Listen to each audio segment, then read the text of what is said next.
All right, let's jump right in. You know the movie Groundhog Day, right? It's basically become the go-to phrase for feeling stuck, for living that same day over and over and over again.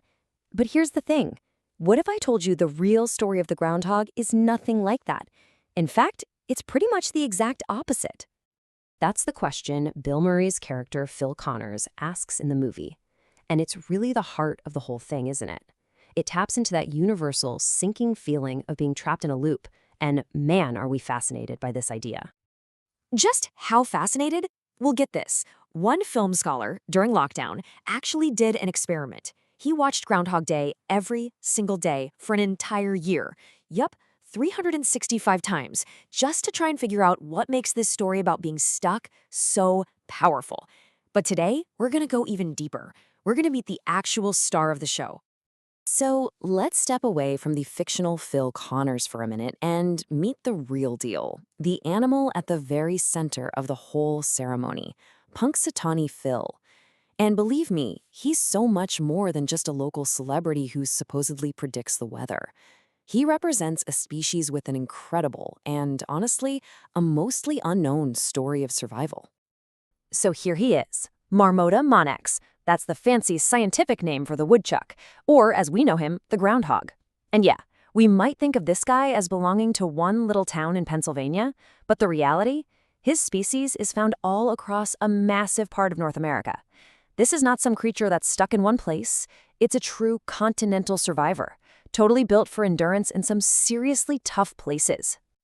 And the way they survive is just, wow. We're talking about having these incredible superpowers, like hibernating for up to 8 months a year, being able to survive in just brutally cold climates, and digging these super complex burrows that can go down over 7 meters. That's more than 20 feet deep. These aren't just little quirks, these are elite-level survival skills.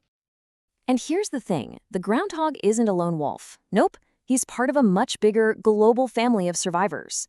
So let's zoom out from our one species and meet the whole clan it belongs to, the marmots. So the genus Marmota, this is the family name. It includes 15 different species, and they're spread all across the northern hemisphere. And these animals are absolute masters of the extreme. Most of them are specialists in living in these high-altitude, super cold mountain environments.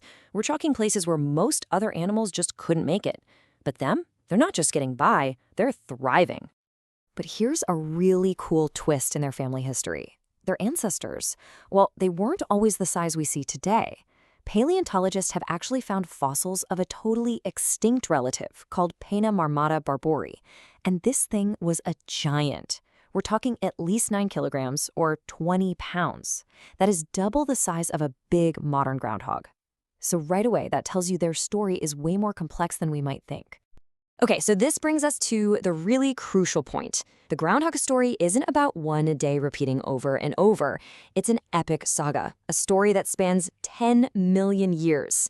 And some amazing new research has completely flipped what we thought we knew about where these guys even came from. Now you'd think, right, that because they're so good at handling the cold, marmots must be classic Ice Age animals. That they evolved because of the massive glaciers. But the science says that's totally wrong. It turns out they actually got their start millions of years earlier, in a much, much warmer world that looked nothing, and I mean nothing, like the icy landscapes we picture them in. This timeline really shows you the scale of their journey. It all starts up to 10 million years ago. That's what MA means, by the way, mega annum, or million years ago. Back in the warm, wooded Miocene period in North America. Then, as huge mountain ranges like the Rockies started to rise, they adapted to these new high-altitude homes. From there, they did something incredible. They undertook this massive dispersal, crossing from North America all the way into Eurasia. It was only after millions of years of evolution that they were perfectly set up to not just survive the ice ages, but to actually thrive and diversify during them. And this chart just brilliantly shows the scale of that change. Think about it. Their ancestral world was warmer, full of woodlands. Their modern world, colder, defined by mountains and tundra. They went from a planet with pretty mild seasons and no big northern ice sheets to a world shaped by these intense, planet-altering glacial cycles. They didn't just sit back and watch this happen, they evolved right through the middle of it. Which brings us right back to our main idea. The groundhog story, it is not a loop. It's an epic. Their whole existence is a testament to surviving profound, relentless, and constant change, not the endless repetition of the exact same day.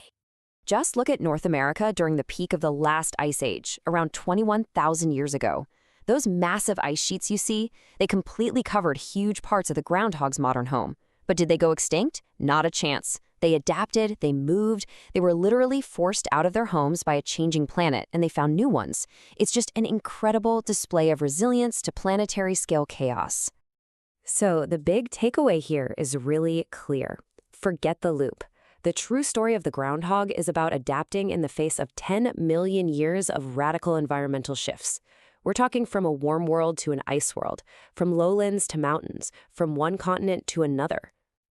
And remember those superpowers we talked about? The hibernation, the deep burrowing. They weren't developed for living the same day over and over. No way.